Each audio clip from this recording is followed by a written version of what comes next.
Ibrohimjon, menda ham qo'l qaltirash bor. Shunda sizningcha menda ham Parkinsonmi?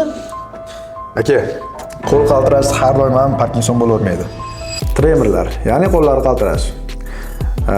Bizda bu qo'llar qaltirashni 3 ta sinfga bo'lsak bo'ladi. Intension tremorlar, statik tremorlar va essensial tremorlar. Statik tremorlar bu bemor tinch holatda ham ma'lum bir muskullarda muayyan titrashi. Bunga Parkinson misol bo'la oladi.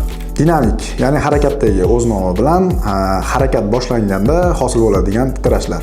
Undan tashqari intension tremorlar bo'ladi. Ma'lum bir maqsadga yo'nalganda, biror narsaga ushlamoqchi yoki bo'lmasam tegmoqchi bo'lganda hosil bo'ladigan, kelib chiqadigan tremorlar, titrashlar.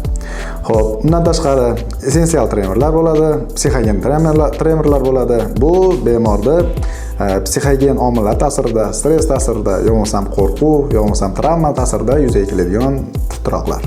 Qaltiroqlarning ko'pchiligi sifatli uyquda va yaxshi hordiq chiqarishdan keyin yo'q bo'lib ketishi mumkin. Lekin bu holatda ham qaltiroq qolmasa, bu qaysidir kasallikning boshlang'ich belgisi bo'lishi mumkin.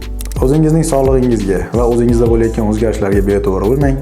Robiya klinikasi xodimlari sizning sog'lig'ingiz uchun qayg'uradi.